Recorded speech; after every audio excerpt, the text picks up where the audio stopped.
तो गाइस यार, अगर मैं आपको बोलूं कि मैं किसी बंदर के दिमाग में चिप फिट कर सकता हूं या फिर मैं ऐसे AI वर्ड्स बना सकता हूं जो शायद इंसान की जगह ले, तो आप शायद मुझे पागल ही समझेंगे। पर अगर यही चीज आप इलॉन मस्क के मुंह से सुनते हैं तो क्यों आपको उनकी बात पे भरोसा हो जाता है, और क्यों लोग उनकी इन्हीं बातों पे उनको बिलियंस ऑफ डॉलर्स की फंडिंग भी दे देते हैं? ऐसा क्या डिफरेंस है उनमें और हम सब में कि वो आज उस स्टेज पे बैठे हैं कि लोग उनकी बातों पे बिलियंस ऑफ डॉलर्स खर्च कर देते हैं, और हम अगर ऐसी बात करें तो लोग हमें पागल समझेंगे। तो आज इसी डिफरेंस के बारे में चर्चा करेंगे, बने रहिए हमारे साथ एंड तक वीडियो में।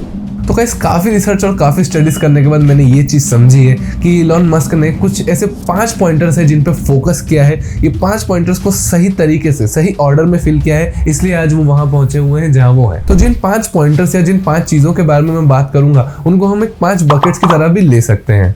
और जब हम हमारे प्रोफेशनल करियर की शुरुआत कर रहे होते हैं तो ये 5 बकेट्स टोटली एम्प्टी होती हैं। जिस तरीके से हम काम करते हैं, जिस तरीके से हम स्किल्स एक्वायर करते हैं, जिस तरीके से हम लोगों से मिलते हैं, हम धीरे धीरे करके इन 5 बकेट्स को फिल करते जाते हैं। मैं जानता हूँ आपको उत्सुकता हो रही होगी ये 5 बकेट्स के बारे में जानने में, तो चलिए डायरेक्टली चलते हैं उनकी ओर।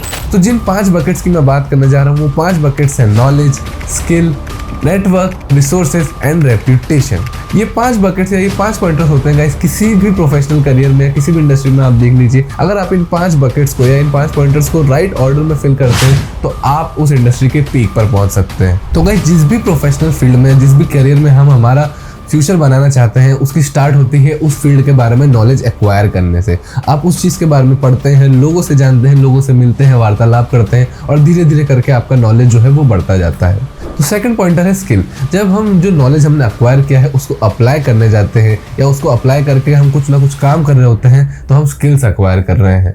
This is known as skill. The applied knowledge is called the skill. जैसे जैसे हम स्किल्स एक्वायर करते हैं, हम उस फील्ड में या उस करियर के अंदर नेटवर्क्स बिल्ड करना स्टार्ट कर देते हैं। जैसे कि मान लीजिए मैं हूँ, मेरे पास कोई स्किल है और मैं आपके लिए कुछ काम करता हूँ, तो हम दोनों का एक नेटवर्क बिल्ड हो जाता है। और मैं ऐसे ही 10 लोगों के लिए काम करता हूँ तो उन 10 लोगों से मेरा नेटवर्क बिल्ड हो जाता है। ऐसे धीरे धीरे करके आपका नेटवर्क बिल्ड होता जाता है।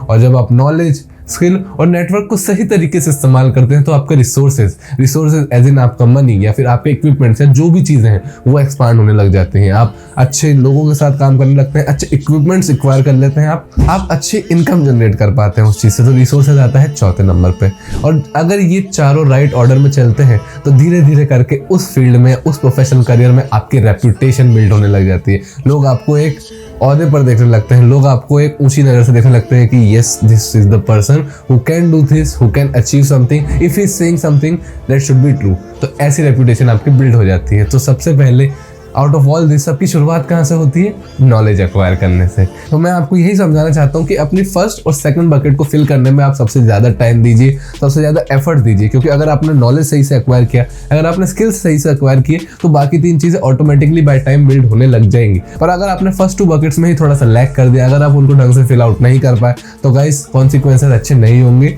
आपको बाद में बहुत ज़्यादा सफ़र करना पड़ सकता है। This was it for today's video. आज के वीडियो में हमने जाना कि क्या है डिफरेंस हम में और बिलियनर्स के अंदर, क्या है वो सही चीज़ें जो उन्होंने करी है। तो मैंने जो है ये 5 पॉइंटर्स में बहुत आसान तरीके से आपको समझा दिया। तो ये थे मेरे विचार इस टॉपिक के ऊपर। आपके क्या विचार है कमेंट सेक्शन में ज़रूर बताइएगा मुझे। और अगर आपको वीडियो अच्छा लगा तो गाइस लाइक कर दीजिएगा, शेयर करिए अपने दोस्तों के साथ और लोगों तक फैलाइए। अपने ओपिनियन मुझे कॉमेंट्स में बताइए। मिलते हैं नेक्स्ट वीडियो में। टिल देन, जय श्री राम।